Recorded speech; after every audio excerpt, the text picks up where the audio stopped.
Boa noite Brasil, boa noite Wilson Matana, seja bem-vindo.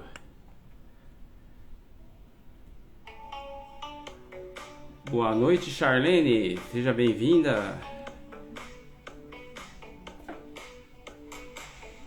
Boa noite Marambaia Semente, seja bem-vindo. Se quiser estar postando aí, de onde você estiver falando, é um prazer estar mencionando Morcilei, seja bem-vindo, meu amigo, colega de serviço,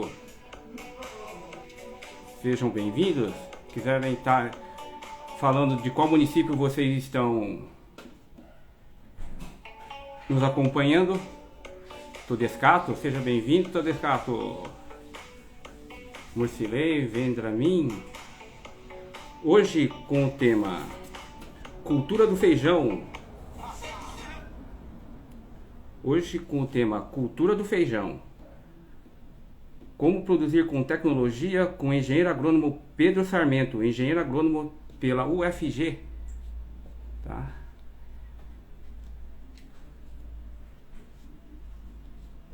E agrônomo da Embrapa Arroz e Feijão. Sejam todos bem-vindos. Dentro de instantes vamos dar início. Tá ok? Vamos ver se o Pedro já está presente. Pedro, aí, isso. Vamos lá.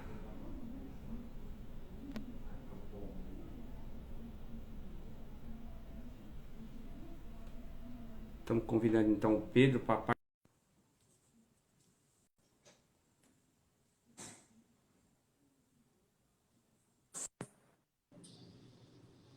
Boa noite, Pedro.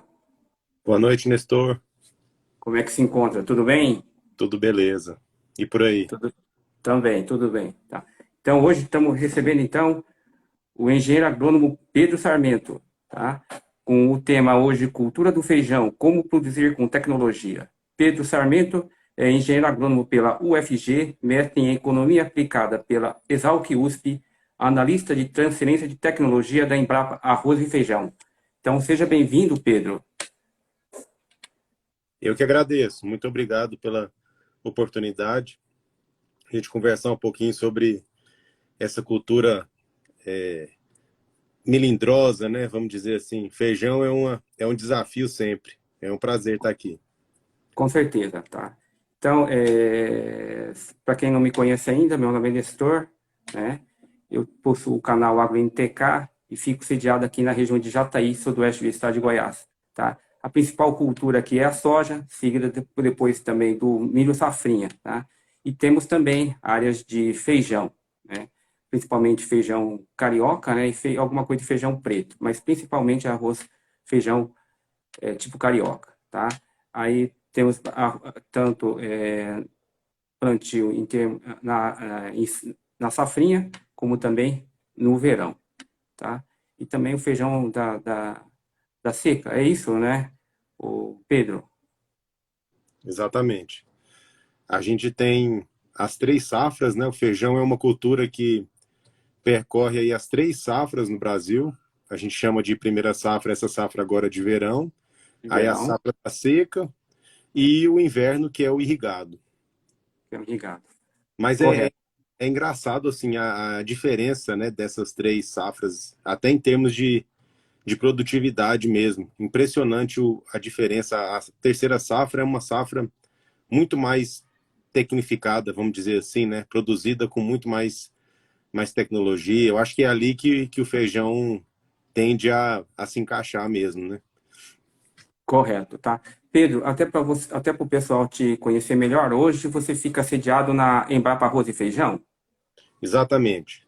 Eu fico aqui em Santo Antônio de Goiás, mas é a Grande Goiânia, aqui na Embrapa Arroz e Feijão, na área de transferência de tecnologia, com mais especificamente com feijão. Mas a gente não deixa de atuar com arroz também e com as outras culturas, né? Que essa nossa unidade, a gente chama de unidade hub. Então nós temos equipes da Embrapa Soja, Embrapa Milho e Sorgo, Embrapa Cerrados com a parte de pecuária, Embrapa Algodão. Então é uma unidade plural, sabe? a gente tem várias equipes trabalhando. Correto. Beleza, então. Viu, Pedro? Tá? Então, hoje então vai ser um bate-papo em relação à cultura do feijão. A gente vai querer abranger, né, Pedro? No geral, né? Aí mais para frente a gente vai tentar fazer uns temas mais direcionados, certo, Pedro? Exatamente. Essa ideia de trabalhar essa primeira de maneira mais geral e, na sequência, a gente trazer os nossos especialistas, né, na parte de fertilidade, entomologia, melhoramento, fitopatologia, seria bastante interessante abordar esses temas mais especificamente. E aí eu acho que vamos ter muitos encontros pela frente aí. 2022 vai ser um ano bem legal, né? Com certeza, Pedro, tá? Pedro, hoje, só para a gente situar, já comentamos então os três tipos aí de plantio do feijão, né? Você pode mais ou menos quantificar em termos de hectare que o Goiás possui de feijão? Olha, falar em termos de Brasil, Certo, está falando de mais ou menos 1,5 milhão de hectares certo. e mais ou menos 2 milhões e 300 mil a produção, né? 2 milhões de toneladas mais ou menos. E é engraçado perceber que esse número, a produção de feijão nos últimos 20, 30 anos não mudou. É engraçado isso. O brasileiro vem comendo aí seus 16, 17 quilos por ano, mas a área diminuiu drasticamente. Então, é aquele gráfico tradicional que o pessoal mostra, que do aumento da produtividade, né? O aumento da produtividade fez com que a gente diminuísse drasticamente a área, mas mantivesse a produção nesses 2 milhões e 300 mil toneladas. Assim, a área 20, 30 anos atrás era uma área de 4 milhões 3, 4 milhões de hectares, sabe? E hoje nós estamos falando de 1,5 milhão de hectares feijão só, né, nas 3 safras. Então, Goiás especificamente, nessa última safra, se eu não me engano, foram 50 mil hectares, a principal safra, né? Pensando em irrigado, acho que são 50 mil hectares, mais ou menos. Então, mas o que chama a atenção é essa questão da produtividade. A gente sai de 500, 600 quilos para uma produtividade média hoje de 1.500, 1.600, isso geral. Quando a gente fala na safra, na terceira safra, né, no pivô, aí essa produtividade é bem maior. Estamos falando de 2.700 quilos, 2.500 quilos por hectare. Então, é um retrato aí que essa terceira safra, ela é realmente uma safra que vem fazendo a diferença, sabe? Essa safra do pivô é uma safra que vem conseguindo trazer um montante, né, um volume que vai abastecer o mercado brasileiro. E ganha cada vez mais importância. Mesmo com uma área menor, ela, por essa produtividade mais elevada, ela acaba ganhando cada vez mais importância. Certo. Tá. Hoje, em termos de irrigação, qual que é o estado que mais produz feijão irrigado? Olha, a briga é entre Goiás e Minas. Em Minas. Essa grande região do noroeste de Minas, se você pegar ali Cristalina, Unai, são, né, os dois principais polos de irrigado, de produção irrigada. Claro, pegando a grande Unai, Paracatu, subindo toda essa região, aí você vem Cristalina e um pouco aqui também do sudoeste, mas aí em menor quantidade. E uma safra também importante que a gente não pode desconsiderar é o próprio Mato Grosso. Mato Grosso também vem crescendo bastante essa produção do feijão na terceira safra. Lá eles têm a questão da cor, né? Para eles é muito importante e também para nós isso está cada vez mais importante. Mas eles têm uma questão da exportação também, né? Eles vão pesando. Cada ano é um ano lá para o Mato Grosso, em função das várias oportunidades que eles têm de produzir, pensando em exportação. Aí vem o Calpi, vem, né, as outras opções lá. Então, mas se você pensar em polos de irrigação, é essa grande região noroeste mineiro e esse leste goiano e um pouco do sudoeste também. Cristalina, Jataí, Rio Verde, Formosa, Paraúna. Paraúna, exatamente, muito bem colocado, Paraúna, Caiapônia ali, né? Tem é um planalto muito interessante, aquele planalto ali de Paraúna. E aí o Naí, Paracatu, Guarda-Mor, né? Patos, até chegar ali em Patos de Minas também, Patrocínio, ali nós temos parceiros naquela região ali que produzem semente de feijão e é uma região importante também. Tá, ok. Aí, no caso, o Paraná vai entrar como safra de verão? Exatamente, o Paraná entra com primeira e segunda safras, que eles não fazem a terceira safra, né? Agora eles estão colhendo a primeira safra e já preparando para plantar a safrinha deles, né? Certo, correto, É correto. um Tá. produtor, é o maior produtor, né? Pensando em primeira e segunda safra, a maior região produtora é o Paraná. É o Paraná, né? E aí Correto. eles têm a questão do feijão preto também, né? Que agora na segunda safra entra bastante o feijão preto. Eles são muito específicos nessa questão de produzir o feijão preto. Feijão preto, correto, tá. Pedro, tá? Vamos comentar. Você tem como comentar alguma coisa sobre o manejo de solo em relação ao feijão? Sim, é importante assim seguir as famosas boas práticas, né, Nestor? Que a gente acaba esquecendo, mas principalmente na questão do pivô, a gente viu até recentemente as práticas de subsolagem, né? Assim, é importante o produtor, claro, primeiro começar com uma boa assistência, né? Uma boa consultoria, fazer a análise de solo dele, identificar o que é que está pegando ali na questão de nutricional e fazer as intervenções necessárias. Então, desde uma subsolagem, né? Fazer uma aração mais profunda. É claro que hoje em dia ninguém todo mundo defende o plantio direto aqui, né? Ninguém quer que isso vire uma prática rotineira. Mas em alguns casos é preciso fazer essa intervenção e construir o perfil do solo para você trabalhar com altas produtividades. Então, a gente vê muitos produtores no momento correto fazendo essas intervenções, trabalhando com calagem e com gessagem, né? Assim, em níveis que vão realmente elevar o pH e a saturação do solo. Isso é muito importante. E aí vem entrando na questão do plantio. Trabalhar o plantio pensando na colheita, porque muitos produtores plantam e aí acabam esquecendo que vão ter que colher o feijão. E o solo fica todo desnivelado, não faz um bom trabalho de correção desse solo, e aí o problema vem, né, lá na frente, perdendo 10, 12 e por aí vai, sacos por hectare.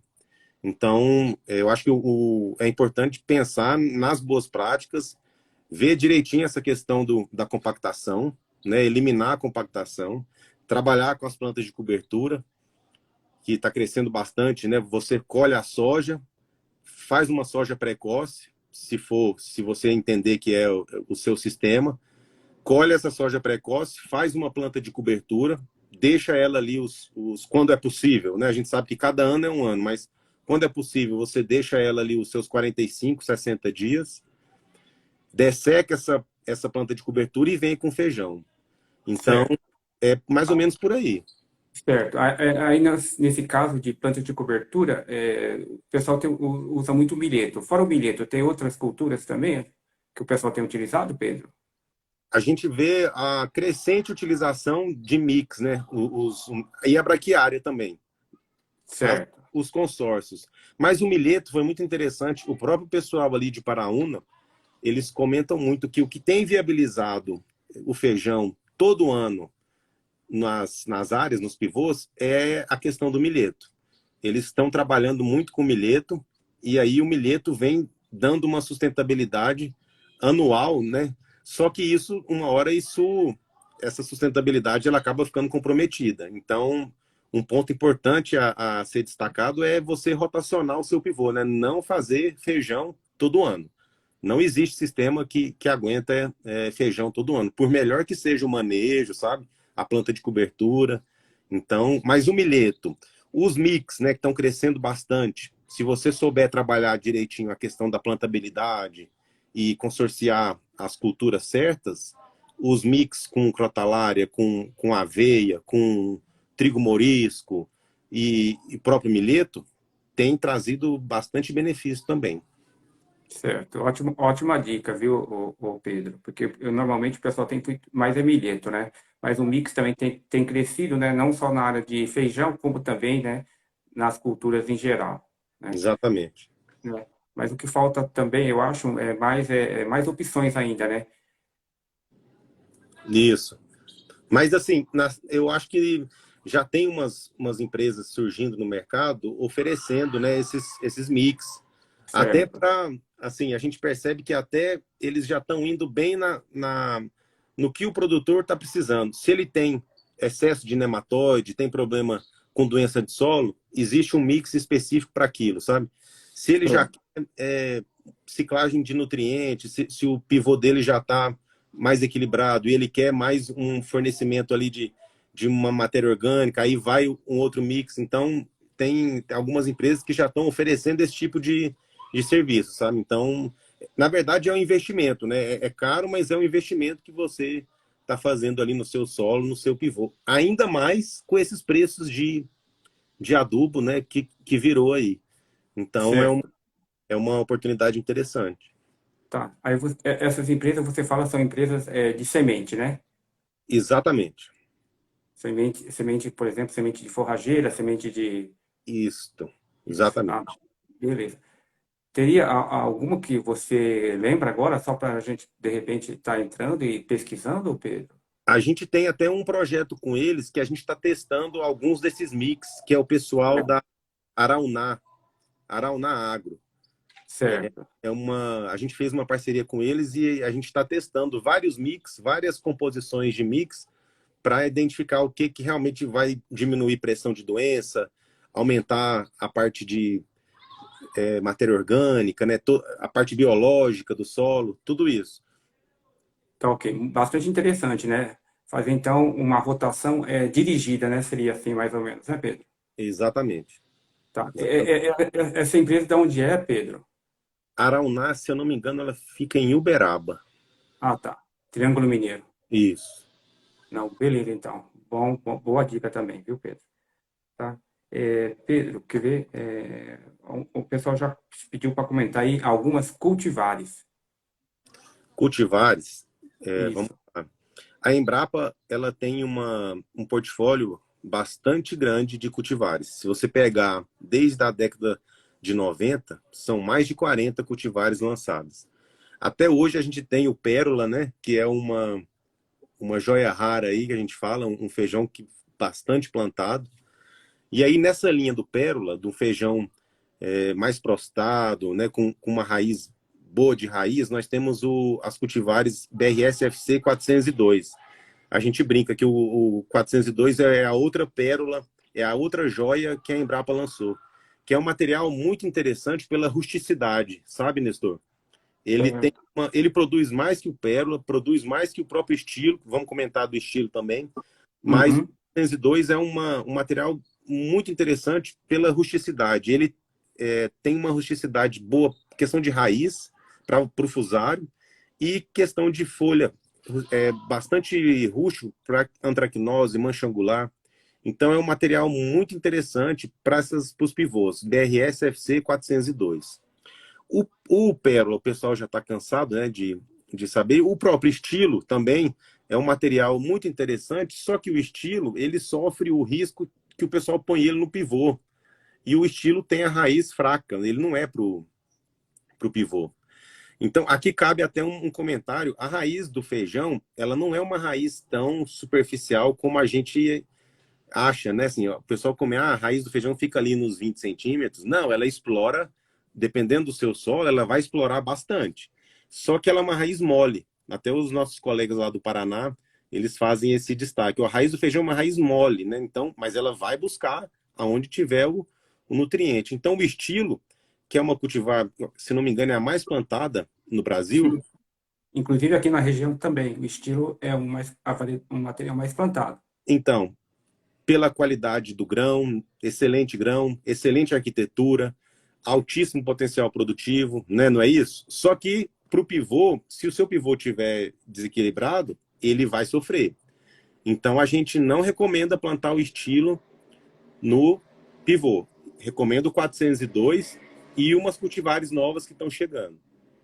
Então, falei do Pérola, estilo 402. Nós temos o Super Precoce, que é uma cultivar bastante interessante para essas janelas mais apertadas. Uma cultivar que a gente já conseguiu colher ela com 60 dias. Então, é uma cultivar que vai te dar... Ela é diferente também do resto das precoces, porque ela é tipo 2, tipo 3, sabe? Ela fica prostrada e aí você tem que tomar cuidado na hora da colheita, porque ela fica uma planta bem próxima ao solo, tem que ter uma colheita bem ajustada. Mas é um ciclo muito rápido, um grão muito bom também, tem uma resistência para a questão das doenças foliares, então é uma cultivar bastante interessante, o 104. Nós estamos 104. 104, BRS-FC 104 super Uhum. precoce. Nós estamos lançando duas cultivares no ano que vem, que vão ser a 414 e a 415. Então, a 414 é justamente, a gente está falando que é um estilo, só que para o pivô, sabe? Então, Certo. uma cultivar que a gente entende que vai causar um impacto muito interessante pelo grão que ela tem, pela arquitetura. É uma planta muito sadia também. Então, é o 414 e o 415, que é o material que vai fazer frente a essa questão do escurecimento. Porque a Embrapa tem o madrepérola, que é uma cultivar muito interessante para quem quer manter o grão claro, quem quer armazenar o grão. Mas a gente lançou ela já tem um tempo, então vamos lançar a 415, que é um material novo para a questão do escurecimento, muito interessante também. Porque vai ser a primeira vez que você vai ter um material claro com uma raiz boa. O melhoramento, até então, não conseguia juntar as duas coisas. Você pode perceber, e essas cultivares que tem hoje, que são de escurecimento lento, elas não são boas de raiz. E Como, por aí, exemplo, o material Dama? o Dama, o Agronorte, exatamente.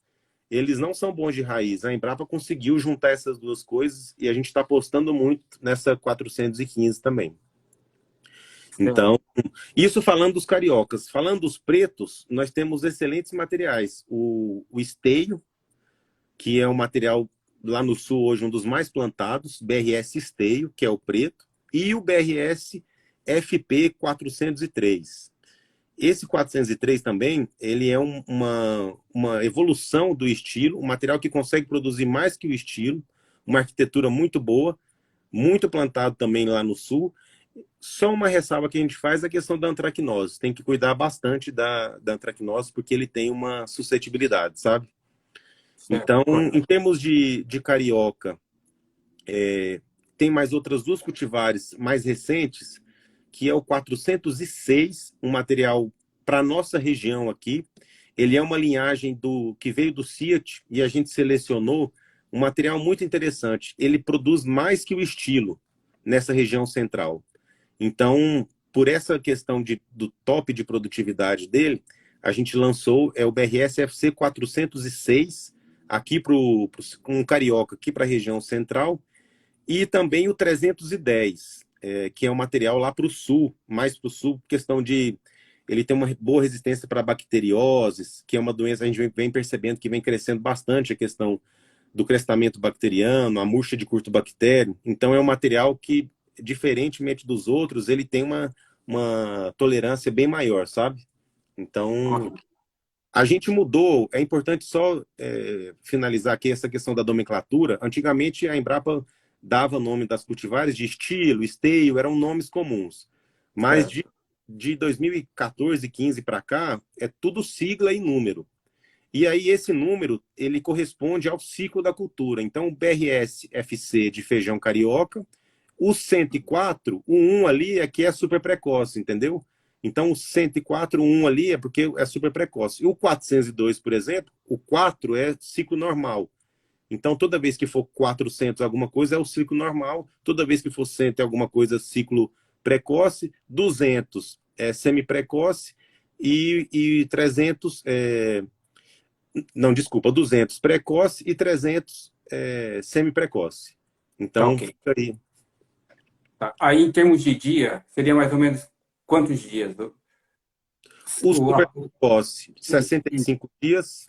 65 dias. O precoce de 70 a 80, né? Assim, 75 Não, desculpa. O super precoce é abaixo de 65 dias. Certo. Que seria o 104, por exemplo. Que é o 104, isso.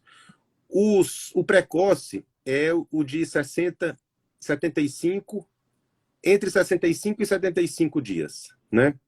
Aí o semi-precoce, 75 a 85, e o normal, 85 a 95. Mais ou menos essa, Seria o ciclo, né?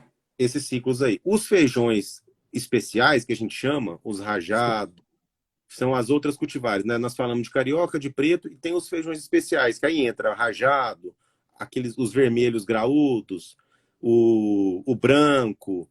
Então, assim, esses feijões geralmente têm o ciclo é, precoce, né? De 75 a 85 dias ali. Correto. Esses feijões são mais específicos, né? O mercado é bem menor, né, Pedro? Exatamente. É para nicho. Muitas empresas já estão fazendo contrato, principalmente na questão do rajado. Você vê os empacotadores, né, as exportadoras fazendo contrato. O difícil é a qualidade da semente, né? A gente percebe que tem muito pouca semente de qualidade para esses feijões especiais. Aí o pessoal acaba trazendo semente lá do Paraná, que na verdade não é semente, é um grão lá que. Então, salvo, né? Semente salva, né? Exatamente. Isso no feijão, você sabe que é um problema muito sério. O grão salvo vem lá do Paraná, o pessoal planta aqui, e aí a gente sabe que não consigo colher 40, bem, colho 40 sacos, 30 sacos. Então, assim, tem que começar certo desde o início, né? Comprar semente boa. E esses feijões também, eles são. A gente precisa investir na questão da adubação nitrogenada, porque eles respondem a. Claro, não estamos falando de excesso de nitrogênio, não, mas investir mais na questão do fósforo e do nitrogênio para poder encher o grão e ter uma boa qualidade de grão. Tá ok. Já que você comentou a respeito de adubação, né? De nutrientes, né, Pedro? Você podia dar uma geral, então, né? Como você falou, nitrogênio, quais os principais nutrientes aí que o feijão exige? Sim. A gente percebe que a maioria dos pivôs dessa região mais produtiva, mais tecnificada que a gente comentou, questão de potássio, fósforo, nitrogênio, eles estão mais ou menos equilibrados, né? Muitos deles, nem potássio eles adubam mais, estão com teores altos de potássio. O feijão, ele é uma planta que responde bastante a fósforo e a nitrogênio. Então, é recomendável que se invista bastante em fósforo, principalmente os feijões especiais mais graúdos. A gente tem percebido que eles respondem bastante à questão da fertilidade. Agora, o nitrogênio, aí vai do manejo. A gente sabe que assim, tem aquela receitinha de bolo, né? Que é você fazer lá 80, 90 pontos de N e, claro, trabalhar com a inoculação, fazer a inoculação bem feita com os risóbios. Na verdade, fazer a co-inoculação, né? Nós temos trabalhos que já mostram respostas bastante interessantes à questão da co-inoculação. Você faz o risóbio com azospirilo e Certo. depois, ali no V4, faz a adubação nitrogenada. E até alguns estudos nossos mostrando também que se você parcelar no V4 em R5, você tende a ter um ganho bastante interessante da questão do nitrogênio. Então, lembrando lá das boas práticas e trabalhando em função da análise do seu solo, a sua adubação vai ter que pesar tudo isso. Mas é importante trabalhar com a coinoculação e trabalhar com o nitrogênio em V4 e em R5. A gente tem Certo. percebido isso. E assim, perceber, dependendo do ano, que se o feijão vegetar demais, ele não produz tanto.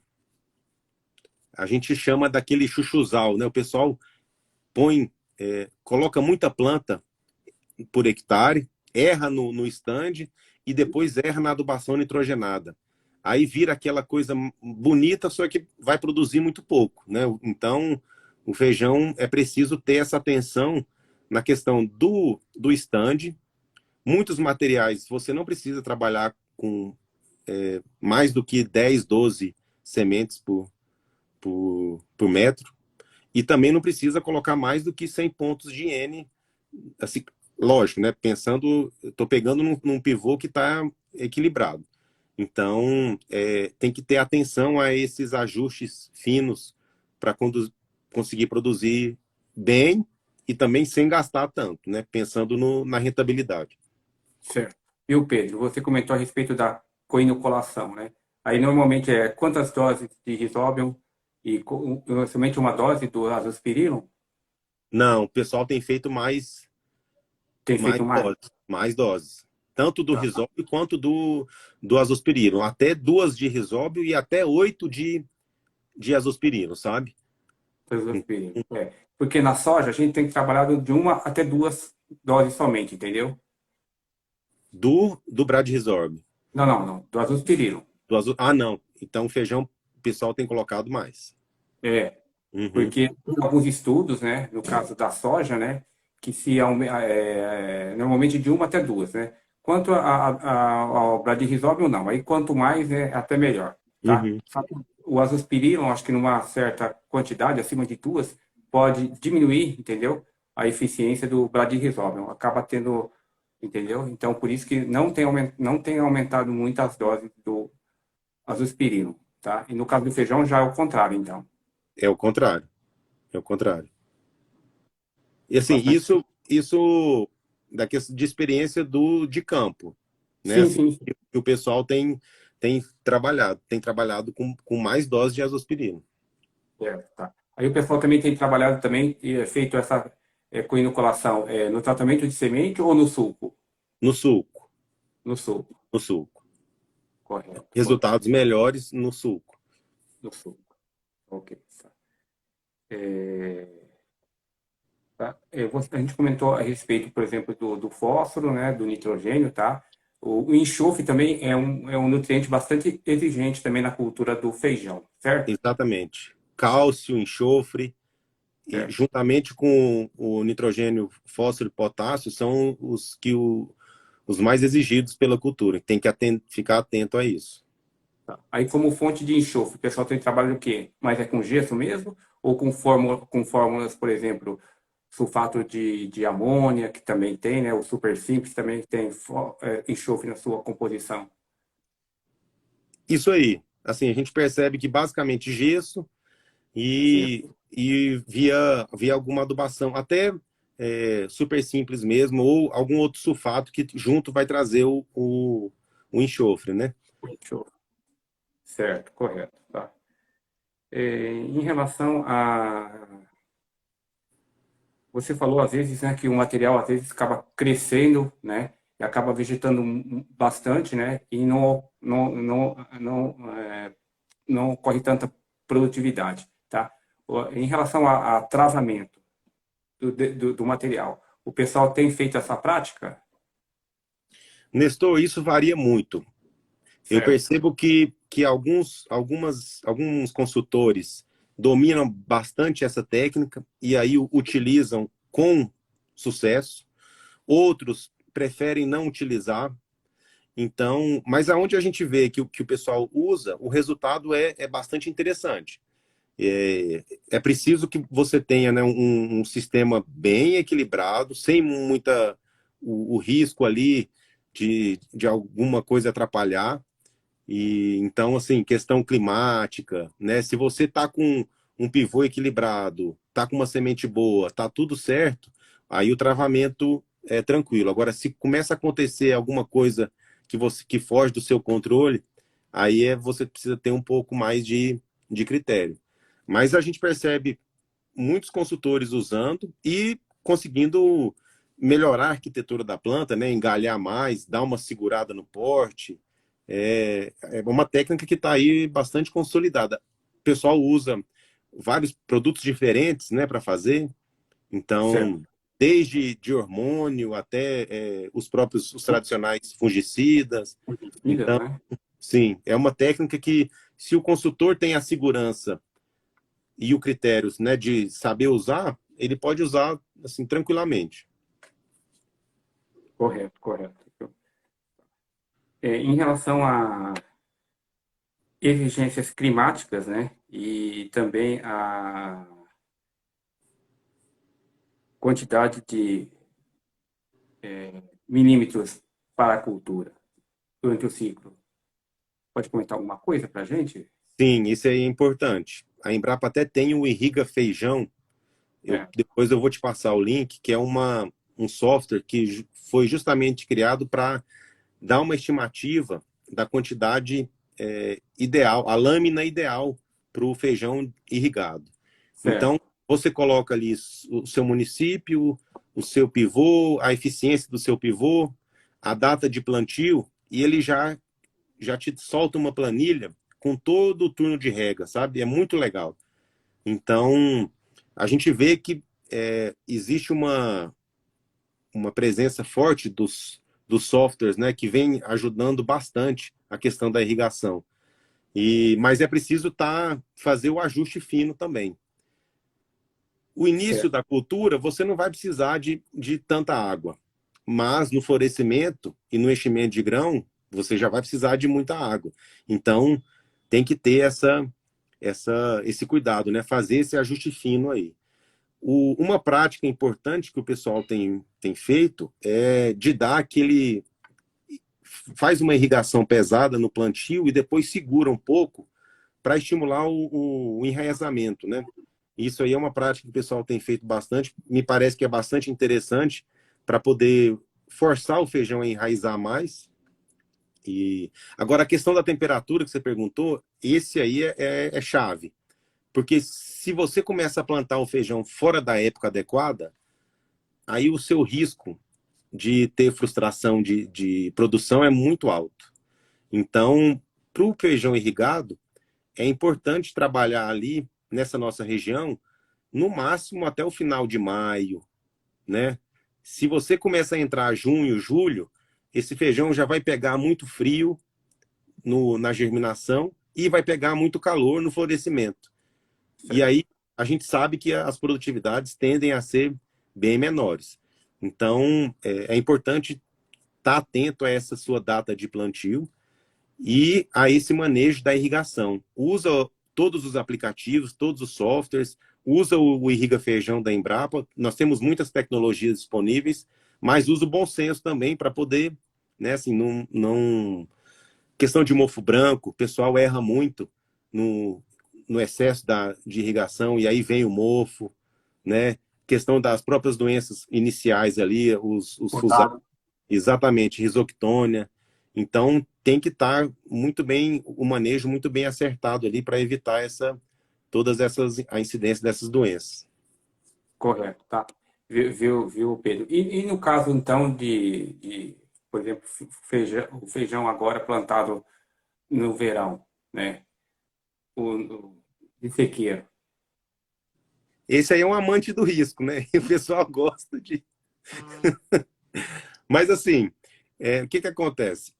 É um feijão que existe o espaço dele, só que a gente sabe dos riscos. Então, principalmente na questão da colheita, né? Na chuva, na colheita ali, se der azar, quantas vezes a gente já viu o pessoal perdendo, né, tudo por falta de tempo ali de entrar para colher. Então, mas nós temos todas as condições de produzir feijão agora, né? Temos as cultivares, temos o manejo, acertando a questão da colheita, não vai ter muito problema não. Certo. É porque aqui na nossa região tem um pouco também de feijão de sequeiro. Sim, exatamente. Aí o pessoal, mas como é que é a questão? Aí a colheita já é toda mecanizada, né? Ou tem safe flat? Não, não, é mecanizada, mecanizada. Viu, Pedro? Tá, aí depois também tem o feijão, né, da safrinha, né? Que também, se não chover, né, igual na safra passada, né, a produtividade foi bastante baixa. Exatamente. Além da questão da mosca branca, Exatamente, né? exatamente. Então, isso aí foi bom você ter colocado, porque em muitas regiões o vazio não permite o plantio na safrinha. E isso foi muito importante para viabilizar o plantio da terceira safra nessas regiões que a gente comentou. Porque vinha o feijão primeira safra, colhia a soja, o feijão, vinha a segunda safra, a mosca branca migrava toda para o feijão, fazia aquela ponte verde, migrava para o feijão irrigado, e aí a gente teve toda aquela quebra de safra, 2012, 13, você lembra? Foi o caos ali. Então, é preciso atentar para essa questão da mosca branca. Em algumas regiões, a gente sabe que não tem problema. Regiões mais altas, e a mosca branca não é problema. Mas, se tiver problema com mosca, uma alternativa que a Embrapa criou foi o feijão RMD, o BRS FC 401 RMD. Só que ele não a gente não posicionou essa cultivar para a safrinha, porque nós descobrimos que havia uma outra virose que ficava encoberta. Quando a gente eliminava o mosaico dourado, começou a aparecer o carlavírus. E esse carlavírus, em determinadas... se a pressão da mosca estiver muito alta, ele vai prejudicar bastante o feijão. Então, mesmo o feijão RMD, que é resistente ao vírus do mosaico dourado, a gente não posiciona na safrinha, para você ver a dificuldade que é. Então, talvez nas segundas gerações que estão vindo desse feijão RMD, já com a tolerância ao mosaico e ao carlavírus, aí nós vamos conseguir voltar a produzir na safrinha, sabe? Isso aí vai ser um salto interessante também. Mas isso ainda está para o futuro aí. Correto. Você falou de fazer o sanitário, certo, Pedro? Exato. Tá. Qual é a data? Tem a data? Tem. Nós não podemos ter plantas de feijão de 5 de setembro a 5 de outubro na região 1 e 20 de setembro a 20 de outubro na região 2. Isso pega praticamente Goiás. Eu não vou saber especificar direitinho quais são os municípios, mas pega toda essa região nossa, Rio Verde, Cristalina, de Jataí até Formosa, sabe? Certo. Então, a gente não pode ter, então, pode repetir de novo? Nós As não datas? podemos ter plantas vivas de feijão no campo de 5 de setembro a 5 de outubro e de 20 de setembro a 20 de outubro. Aí depende dessa macro-região. Mas põe de 5 de setembro a 20 de outubro. Eu posso estar enganado, mas grosso modo é isso, sabe? Não, correto, correto. Tá? Já que a gente comentou a respeito de pragas e doenças, né, Pedro, podia comentar aí a respeito das principais doenças aí da cultura do feijoeiro, né, e algum manejo que o pessoal tem feito e dado bom resultado. Correto. Feijão é quase um hospital, a gente brinca. Por isso que é uma cultura bastante desafiadora. É bem técnico, né, Pedro? Bem técnica. Não é igual produzir milho e E soja. soja e milho, né? A gente brinca. Produzir soja e milho é o feijão com arroz. Agora, produzir feijão bem, colher 60, 70 sacos de feijão, aí já exige bastante atenção técnica. Então, a gente sabe que se você não fizer um bom tratamento de semente, você vai ter problema com as doenças lá de solo, né? Começando lá com fusário, com risoctônia. E claro, o tratamento de semente também não vai... ele vai ajudar na questão das pragas, mas na questão das doenças, não. Então, ajuda ali um sugador, né? No início ali, algum inseto alguma praga ali que possa causar no tratamento, no início da emergência, mas a parte das doenças é bem mais complicado. Então, se você tem fusário solane, fusário oxístro. Fusário oxístro já é mais para frente, né? Mas fusário e risoctônia. Depois a questão do mofo branco. Uma que está crescendo bastante, o macrofomina. Não sei se vocês... Nesse feijão agora do verão, quando a gente tem aquele período de déficit hídrico, que seca, né? Assim, 15 dias de seca, é uma porta de entrada para a macrofomina. Certo. Então, aí na fase do florescimento, o mofo branco. Então, não é feijão não é assim, tem que estar atento, né? A gente precisa, o pessoal brinca que nós temos que estar na lavoura 3 vezes por semana, nos 3 períodos do dia. Vai de manhã, você vai achar uma coisa. Vai no almoço, você vai achar outra coisa. Vai no final do dia, você vai achar outra coisa. Certo. Então, tem que ficar atento. Esse ano, questão de praga, a gente teve bastante problema com trips. Impressionante. O que a gente está deixando de ter com mosca branca, em função do vazio, até dessa questão de climática, excesso de chuva, a população da mosca diminuiu bastante. Mas me parece que a população de trips, não sei se na sua região você também enfrentou isso, mas muitos trips generalizado, Goiás e Minas, a gente abria as flores, o pessoal não tem costume de abrir a flor do feijão, chega numa lavoura em pleno florescimento e começa a abrir a flor, a gente achava 10, 15, 20 trips, sabe, por flor. Então, isso aí causou bastante problema. Aí dá aquele sintoma da vagem toda raspada, toda encurvada, sabe? Certo, certo. Além de abortamento e tudo.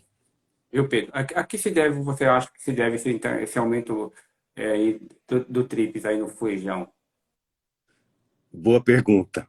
Existe uma corrente que fala que questão de muito milho, né? Assim, eles migrando dos milhos pro feijão, a questão climática, o excesso de calor. Mas, sinceramente, eu não sei te falar. É uma pergunta boa para a gente, quando a gente trazer a Eliane, Especialista, né? a Eliane Quintela, Certo. ela. Mas são muitos fatores, viu, Nestor? Não dá para a gente, assim, pontuar aqui, não. Acho que tem que fazer uma análise, juntar tudo, né? Cultura anterior, clima, manejo, talvez. Será que não começa a ter uma resistência, né? Assim, já começa a ter uma resistência, sei lá. Também aí a gente precisa pensar direitinho. Correto. Viu, Pedro? Você comentou a respeito também, né, principalmente doenças aí, né? Mofo branco. A utilização de biológicos também tem aumentado bastante também na cultura do feijão? Exatamente. Bom, esse é um bom ponto. A gente percebe que muitos produtos à base de tricoderma, bacilos, estão, né, trazendo um equilíbrio de volta para o sistema ali. A questão das palhadas, que aí vão esgotando os apotécios, né, do fungo, vão esgotando a pressão do fungo. Então, fazer o uso dos biológicos, trabalhar com palhada, manejo de irrigação certo, não colocar, não abafar demais a cultura. Isso tudo vai te dar uma chance de sair do mofo branco maior, né? Correto. Já que você falou excesso de palhada, né, Pedro? É, também em relação à plantabilidade, né? Exatamente. Esse, Porque eu já vi algumas áreas, né, por exemplo, com muita palhada, né, o produtor tem que ficar bem atento também à plantabilidade, né, porque aí o plantio também se torna até um pouco mais difícil, né, para fazer o ajuste aí da plantadeira, né, da semeadeira. a ponto de produtor, Nestor, ainda em 2021, ter que colocar fogo no. Você acredita nisso? Colocar, fazer. Você tem visto? Manejo Não, de. não, não. Tem cabimento? Justamente por esse ponto que você tocou. Não fez o manejo correto da palhada, não Certo. tem uma plantabilidade, tanto por Boa. dessecação errada, Certo. errou no alinhamento dos discos, não Isso. fez uma boa manutenção do maquinário. E aí acaba tendo que chegar a esse ponto. Assim, perceba, ainda existe isso, pasme, a gente viu isso esse ano e ficou encabulado. Outra coisa, velocidade de plantio. O pessoal acha que pode sair plantando né, rápido e aí esquece da muita planta dupla. É impressionante. Muita planta, né? Assim, falta aquela simetria que vai permitir você ocupar melhor o espaço, a planta ocupar melhor o espaço ali. Então, e depois plantar pensando na colheita. Isso no feijão é muito importante. Os nossos colegas da Embrapa batem muito nessa tecla. Usar o rolo, usar alguma coisa que vai deixar o seu terreno mais plano para facilitar a colheita. Certo. O pessoal tem usado o rolo, então? Exatamente. Sim. Vem, porque se é botinha, a botinha vai deixar aquele suco, né? Certo, E certo. aí você precisa nivelar aquele terreno. Para facilitar na colheita, né? Exatamente. Certo, correto. Viu, Pedro? Em termos de mercado, hoje, como é que está o feijão? Nestor, parece que está dando uma melhorada, né? Os preços deram uma recuada, estavam ali no patamar 270, 280, 250, e aí parece que deu uma queda, mas perceba, esses preços já são muito interessantes, porque se você consegue produzir acima de 50 sacos, é uma rentabilidade muito boa. Claro, até a última safra, né? Porque com o aumento do preço do adubo, dos insumos, eu acho que a próxima safra o produtor vai ter que estar muito atento, vai ter que fazer muita conta para poder ganhar dinheiro. Então, você imagina assim, o preço da ureia para onde foi, né? Preço Certo. dos adubos, não acha mais glifosato, tá uma coisa, cloreto de potássio. Então, tá um cenário que Super simples, né? super simples, tá um cenário que o pessoal vai ter que fazer conta e produzir acima de 50 sacos, senão não vai conseguir remunerar o produtor, não. Certo, né? E o Pedro? O que Agora, a- nesses pode patamares, continuar. assim, não, só para. É uma cultura muito, muito rentável com esses patamares. Se a gente pensar num custo de 6, 7, 8 mil reais e pensar numa rentabilidade de 10, 15 mil, que você consegue, na média ali, obter, você tem o feijão é uma cultura muito atrativa. Então, agora para o próximo ano, aí eu já não sei. Aí vamos ver o que vai acontecer. Certo. Mas querendo ou não, né, Pedro? Na cultura do feijão, o ideal também é que se plante praticamente assim, entre aspas, frequentemente, né? Porque querendo ou não, também vai ganhar pela média, né, Pedro? Isso, exatamente. Igual Você, agora, como o feijão estava baixo, pouca gente plantou, né? E alguns plantaram, né, acreditando no mercado, né? sim, isso. Uma, uma coisa assim, é que a gente precisa fazer o equilíbrio do agronômico com o econômico. Certo. É claro que o econômico sempre vai mandar, não tem como. Mas, se você puder fazer um sistema em que o feijão vai voltar a cada 2 anos nos seus pivôs, você tende a ter um pivô, a vida útil do seu pivô vai aumentar muito mais, entendeu? Então, quer plantar feijão todo ano? Plante, mas rotacione, faça um sistema que você dê vida útil ao seu solo. Eu acho que tem que ser mais ou menos por aí. Certo, beleza, beleza, né? Vamos ver alguma pergunta aqui para responder. Se a live vai ficar salva, tá?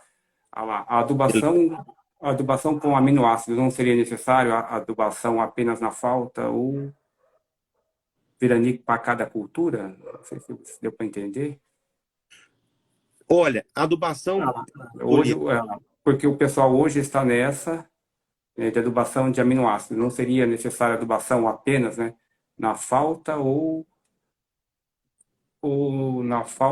veranico para cada cultura? É isso. Não sei se deu para entender. sim, esse é o ponto importante, né? A adubação foliar, seja ela para nutricional, para aminoácido, hormônio, ela é importante para cada caso. Se você está numa situação que não existe estresse, não existe nenhum risco associado, sabe? Eu não sei até que ponto essa adubação vai fazer, pensando em aminoácido, tá? Essa Certo. adubação vai fazer tanto efeito. A gente sabe que a adubação foliar com fósforo tem trazido muitos resultados interessantes para a cultura. Então, trabalhos até da Embrapa mostram que existe resposta para a questão do fósforo foliar.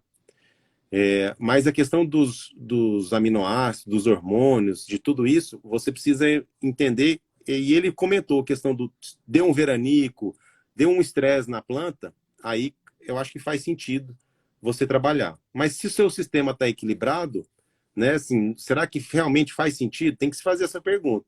Faz sentido fazer uma adubação? Se ela, o que é que ela vai trazer de importante aí? Então, o pessoal tem que estar. No caso de complementação, né, Pedro? Isso, exatamente. Complementação. Tá. Tem uma pergunta também do MTH Pérez, né? Poderia comentar sobre o manejo de fitotoxicidade do herbicida, além do desenvolvimento de cultivares mais resistentes? A fito, assim, desde que você use o produto recomendado, você não vai ter tanto problema. Questão de folha larga para o feijão, folha estreita, né? Assim, eu não vejo. Claro, alguns produtos eles tendem a dar uma fito maior, mas o feijão ele recupera. A gente sabe que o feijão, depois da questão da fito, ele vai recuperar e vai produzir bem. No início dá aquele susto, mas não é limitante. Eu acho que se Certo. você fizer o uso, né, bem feito, obviamente respeitando, a gente sabe, né, o período direitinho, tentando trabalhar na época certa, com a umidade do solo certo, o momento certo de aplicar, não vai ter muito mistério, não. Correto, tá. O pessoal pediu para dar uma ênfase um pouco também, alguma coisa, né, a respeito de, deixa eu ver aqui, ó. O pessoal do Mais Grão está perguntando aí, manejo em várzea. Teria como fazer um comentário aí?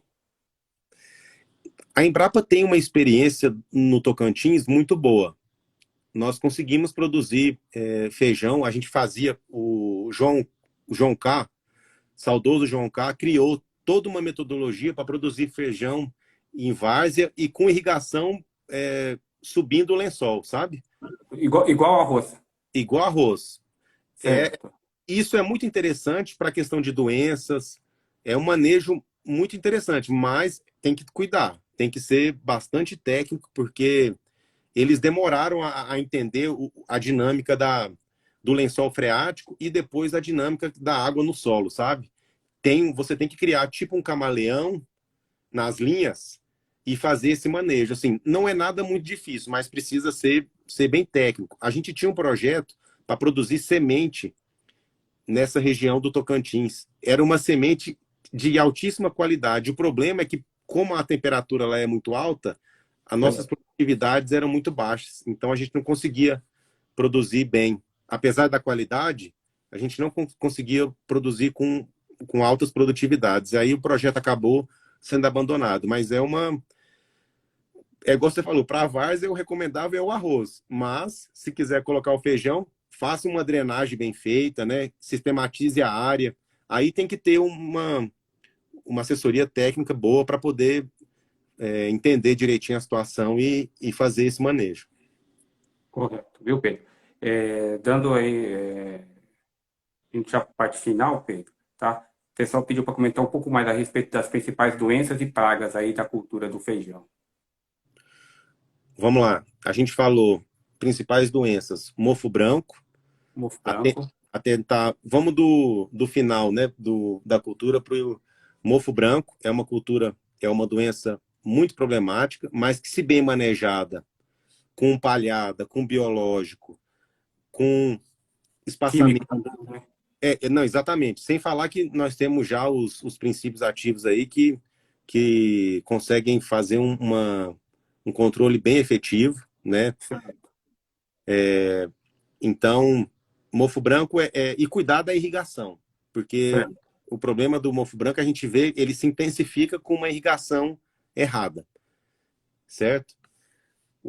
A questão de antracnose e mancha foliar, isso é muito, assim, só não errar no início que você não vai ter problema. Nessa nossa região aqui, salvo algumas regiões mais altas, endêmicas, né, lá de São João da Aliança, que você tem algum problema de mancha angular, alguma coisa assim, mas os fungicidas hoje dão conta do recado tranquilamente, começando ali desde cedo, no V4, você consegue passar bem pelas doenças foliares. E aí fica a questão das doenças de solo, doenças de raiz, que é um dos principais gargalos. E aí nós precisamos entender que feijão todo ano vai causar problema. Nós precisamos entender a importância da planta de cobertura, né? Fazer esse milheto, fazer esse mix para poder dar uma folga e trazer o equilíbrio, fazer a braquiária, muito importante a braquiária, para trazer de volta o equilíbrio no solo. Nestor, é importante a gente comentar que os estudos, o nosso fitopatologista, Murilo, ele mostra assim, os solos mais equilibrados, eles não estão com as populações baixas dos fungos, tanto os patogênicos quanto os benéficos. Eles estão com as populações altas. Sabe assim, a gente percebeu que o solo equilibrado, ele tem muito fusário, ele tem muita exoctona, mas ele tem também os antagonistas em quantidade e qualidade.